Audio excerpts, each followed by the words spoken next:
Now we're going to talk about probability assignments and empirical probabilities. Let's suppose that a sample space is equal to, here's my bad equal sign again, E1 through En, and E1 up through En are just names of simple events that are in our sample space. Each of these we can assign a number called the probability of that event. We've done some of this already, especially for equally likely sample spaces. And here are some rules for probabilities that you probably have already noticed. They certainly should at least seem reasonable to you based on what we've seen so far. The probability of a simple event has to be a number between 0 and 1 inclusive.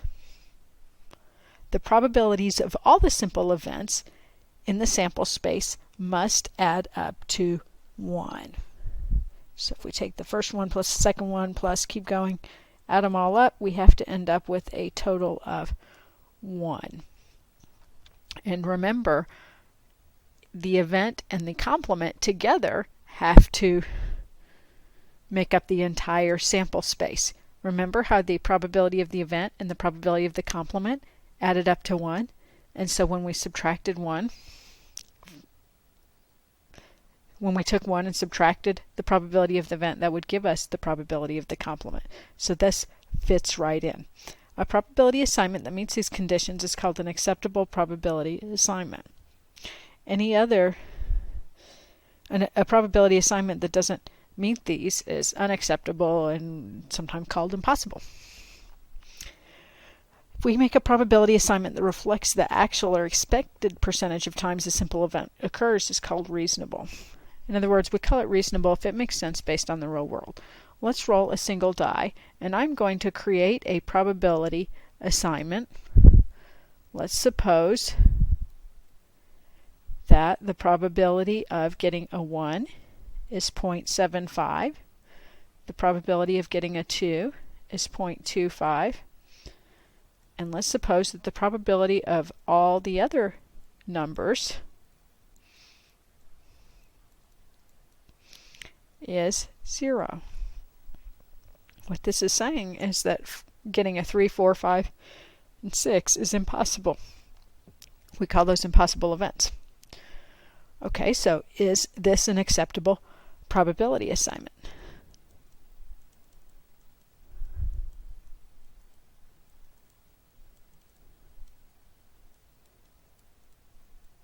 What do you think?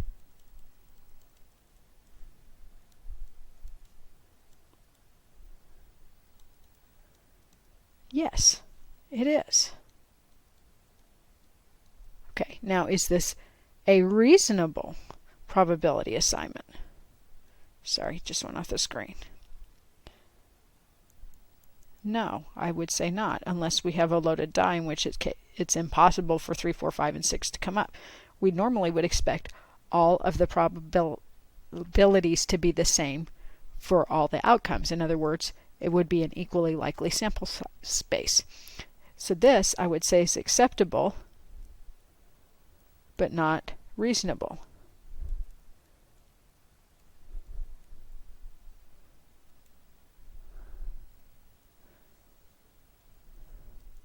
Okay. Unless we're talking about a loaded or unfair die here. Even in that case, it's probably not true that it's impossible for 3, 4, 5, and 6 to occur. It probably just means they do not occur as often as we would expect that they would. So, but still an acceptable probability assignment. Okay, here's some more facts about probabilities. If we have a sample space and an acceptable probability assignment, then for any event E, which is a subset of S, the following rules apply. If E is the empty set, then the probability is 0. We call this an impossible event.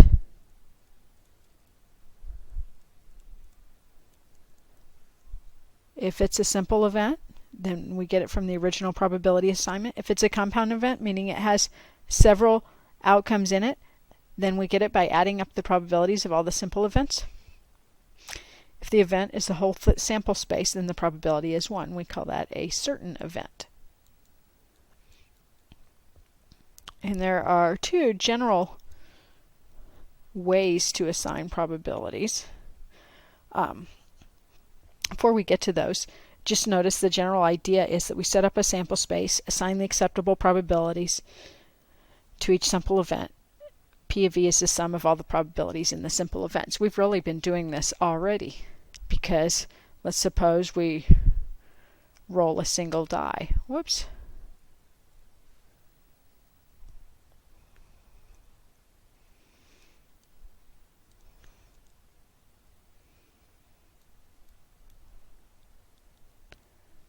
Okay, and so our sample space then would be the outcomes 1, 2, 3, 4, 5, 6. Okay, and so we know that all of our probabilities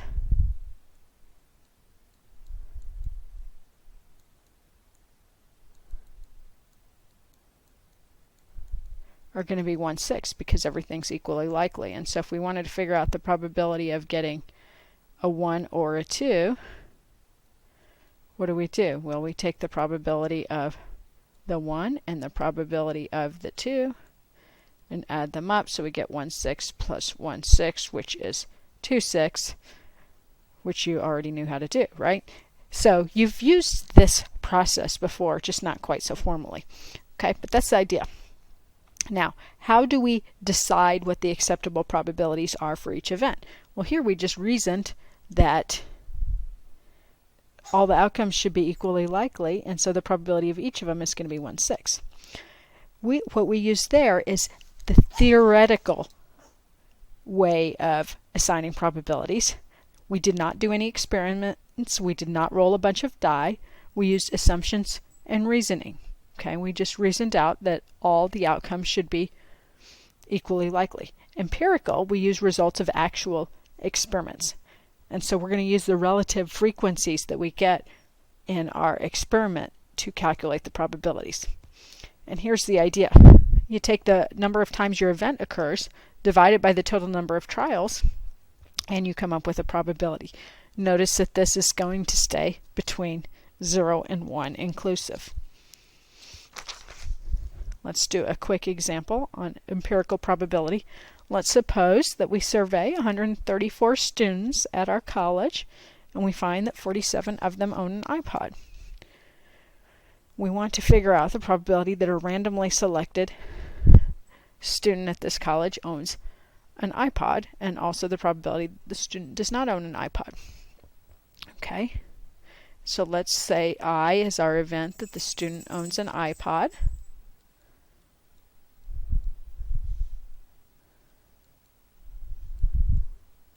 Okay, and so the probability that this occurs then will be 47 over 134, and when we get a fraction like this, it's much more meaningful to convert it to a decimal, even though that ends up being an approximation. So we get 0.351. And so then what's the probability of I complement?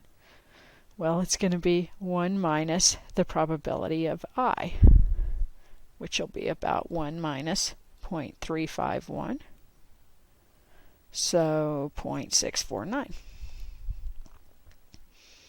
So that's all we do. We just take the number of times something occurs, divide by the total number of trials. You're really using an equally likely assumption there. Okay, I hope this gave you a quick overview of probability assignments. I hope it was helpful to you, and we'll see you soon.